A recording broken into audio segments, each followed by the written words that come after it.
பாஜகவில் 2.5 ஆண்டு காலம் எந்த பணியும் இல்லாமல் பயணித்திருக்கிறேன்.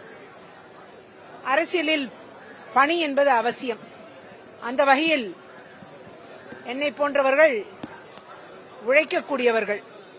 அந்த இடத்தில் நம்முடைய உழைப்பை முழுமையாக பயன்படுத்தி மக்கள் பணியாற்றுவதற்கு வாய்ப்பை நல்கக்கூடிய இடத்தில் இன்றைக்கு தமிழக வெற்றிக் கழகம் உருவாகி இருக்கிறது. நிச்சயமாக மக்களின் கட்சியாக உருவாகி இருப்பதால் மக்கள் பணி ஆற்ற வேண்டும் என்ற அளவில் பயணித்துக் கொண்டிருக்கும் என்னை போன்றவர்கள் இந்த இடம் சிறந்ததாக கருதுகிறேன். அந்த விதத்தில் நிச்சயமாக எங்கள் உழைப்பு மக்களுக்கு தேவை என்பதை அறிந்து அவர்கள் இன்றைக்கு அழைத்து இணைத்திருக்கிறார்கள். என் நன்றியை பாராட்டுகிறேன்.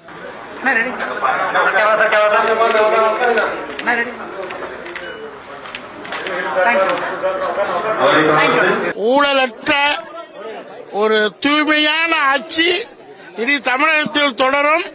தலைவர் அதுக்கு முன்னுதாரணமாக இருக்கிறார். உச்ச வருமானத்தை விட்டுட்டு சேவை செய்கிற மனப்பான்மை இனி தலைவர் வழியில் ஒவ்வொருத்தரும் பின்பற்ற வேண்டும். தமிழ்நாடு சிங்கப்பூர் ஆகும் கூடிய விரைவில். ஒரு தூய்மையான அரசுல என்னுடைய அரசியல் பயணத்தை நான் தொடங்கணும்னு ஆசைப்பட்டேன். அதனால தான் இன்னைக்கு அண்ணன் புஷி ஆனந்த் தலைமையில இன்னைக்கு சேர்ந்திருக்கேன். ரொம்ப நன்றி. All India synod of Pentecostal churches பிரசிடென்டாக பணியாற்றி வருகிறேன். 21 ஆண்டுகள் திராவிட முன்னேற்ற கழகத்தில் சிறுபான்மையர் பிரிவில் தமிழகம் முழுவதும் பயணித்து பணி செய்து வந்தேன். இப்பொழுது மக்களின் திருச்சபைகளின் நலனுக்காகவும் திருச்சபையின் பாதுகாப்புக்காகவும் தொடர்ந்து தமிழ்நாட்டை கடவுள் ஆசீர்வதிக்கும்படிக்கு கடவுள் எழுப்பி தந்திருக்கிற தாவேக்காவுக்காக நம்முடைய தலைவர் விஜய் அவர்களோடு கூட இணைந்து கட்சியோடு இணைந்து தொடர்ந்து மக்கள் பணி செய்வதற்காக தாவேக்காவில் இணைந்துள்ளோம். பெரியோர்கள், தாய்மார்கள், இளைஞர்கள், இளைஞர்கள் என அனைவரும் அன்போடு படையெடுக்கும் இடமாக நம்முடைய படைவு தலைவர் நிலை மாறி இருக்கிறது.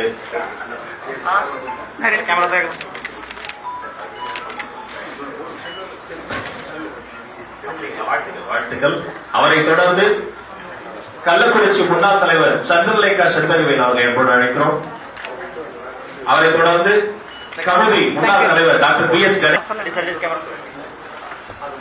Okay, ready? Thank you. Thank